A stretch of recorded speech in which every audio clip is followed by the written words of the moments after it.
Hi Gemini, welcome to Higher Source Tarot for your Is It in the Cards Love Tarot reading for May 2022. This is a love tarot reading for all Gemini, Sun, Moon, Rising, and Venus. Thanks to all of you for all the support. I send you love and hope you are feeling the love as you're attracting it into your lives. If you're new here, welcome. I post new readings on Friday, then again on Monday. So if a reading doesn't resonate, come back in a couple of days. You can watch a new reading. Now, Mondays, this is the only day I do this particular love reading. Last week I did a 4-month predictive reading. So if you're looking for general readings, that's normally what you'll find that do incorporate love as well. And if you like tarot and you like the channel, I'd love to invite you to subscribe to Higher Source Tarot. All right. What advice do you have for Gemini, Sun, Moon, Rising, and Venus about love, please? What does Gemini need to know about love for the best and highest good of all concerned with Gemini? Messages for Gemini about love. Okay. All right.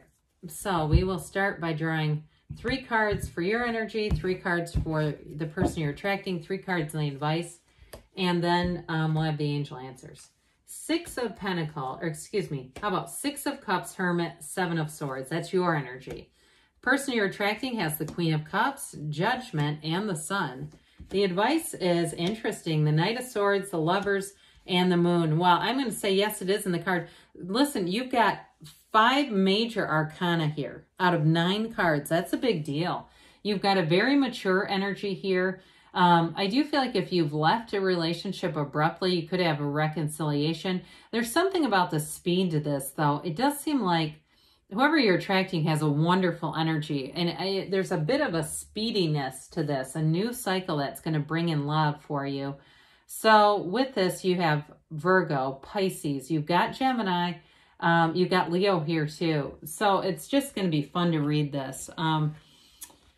Your energy here, I do feel like this Hermit is a huge part of it. The Virgo energy here, know thyself. That's a Hermetic principle. And so I feel like it's tied to that 7 of Swords.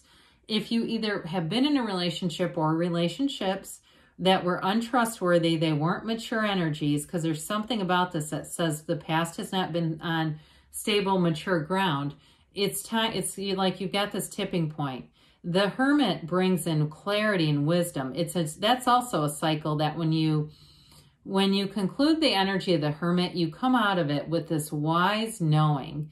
And so with that together, I do feel like if you've had an abrupt end or you've had a lot of abrupt ends, it's really time to get into something deep, something that's stable. And with the 6 of Cups here, I don't know why I keep wanting to say Pentacles, maybe because it was an Aries reading.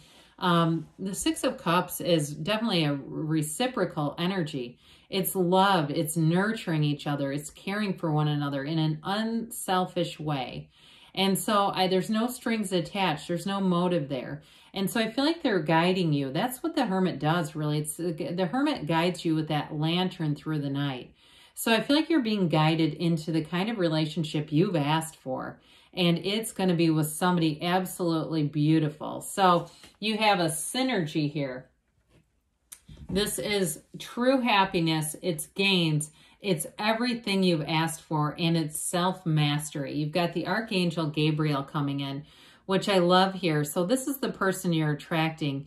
And with that Archangel Gabriel, they might be very creative. They could be a writer or somebody that does, even like a software developer, somebody who does something creative for their line of work.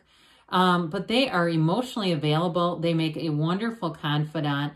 And like I said, with the Sun here too, it's an energy of complete synergy. You attract what you are. And so with this, you're attracting a very high vibrational energy, a very high vibrational relationship. And I feel like too, they could be selective. Like they may not have been in a relationship for a while. And it's not because they couldn't, it's just because they're looking for you. And if it wasn't you, it wasn't happening.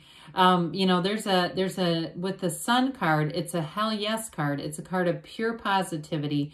This is giving you a new lease on life. It is the beginning to what is the best that you've had. With the Judgment card here, there's celebration here. And what I love about the Judgment card is they are standing from those coffins of the ego. So anything in the past where you've had a restriction with relationships, there's been too many hangups, there's been mistrust. With Judgment, it's going to be a real tipping point. It's a renewal. Okay, it's like a very like high viewpoint. So those of you too, if you're getting synchronicities, like you're starting to see a lot of hawks or something like that, you know, it's like that message of being in that high vibrational state. Now the Queen of Cups, queens are masters of the suit. So you've got the mastering of love here and a real commitment. And like I said, a true confidant. You and this person are going to be very compatible. There's just a real strength in this relationship. If you haven't met them yet, you're already attracting them. And I do feel like when they meet you, they're going to say, I feel like I've always known you. There's this kinship or something, this connection. And it's possible that you do have some past connections that are going to be relevant. So I love this. Yes, it's in the cards. With the Knight of Swords, that's a boldness, it's a courage. And so this relationship may move very fast. It's like we don't have anything to lose.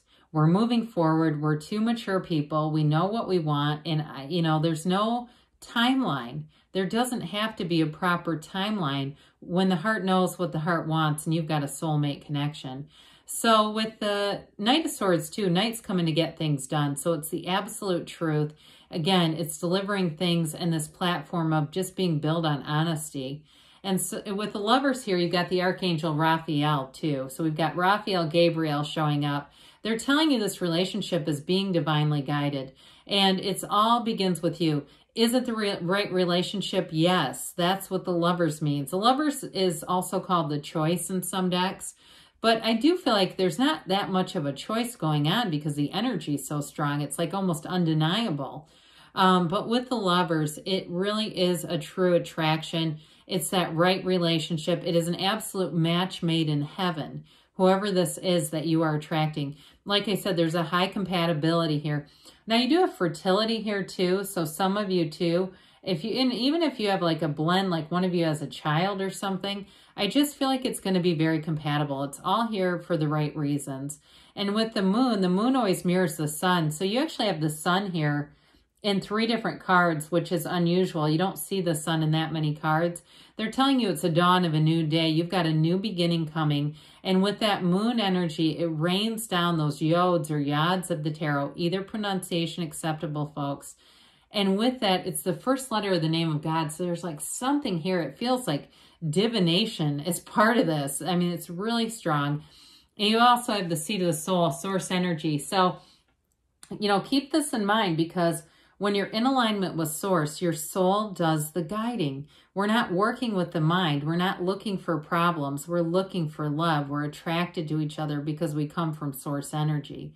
So you have a new cycle with a relationship that is a long-term partnership.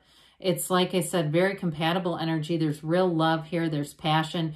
There is a soulmate. I mean, some would say with the Lovers, it's a twin flame. But I'm going to tell you, whatever you want to call it, it's the real deal, Gemini, and it's your time to have love in your life right here. So it's just a fun reading to read. Let's see here what the angels have to say for Gemini, please. Messages for Gemini. What does Gemini need to know about love? Advice for Gemini. Oh. All right, you have here, let go and let it flow. Let it go and let the universe be your guide. You can speak your intentions aloud because with the moon, it is time to set your intentions and know that the universe hears you. The universe hears the vibration of your voice, the quality, the tone, and matches it. You've got trust. Trust that the universe wants to interact with you, wants to bring in your heart's desires. So write your intentions down too, especially with that moon energy.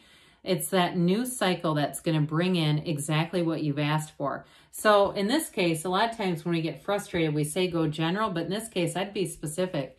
They say forgiveness. So there may be something to do with that Seven of Swords, especially if it has to do with your own behavior in a relationship, it's fine. You know, we've got to move forward and know that that human part of our human beingness still exists. And sometimes it creates barriers. They say take action. So take action, especially if you have something here, you know, you already know this person, or it's about getting yourself out there, moving around, being available, because they give you a yes, Gemini. Is it in the cards? Yes, you have love here. I love you too, and I'll be back again soon.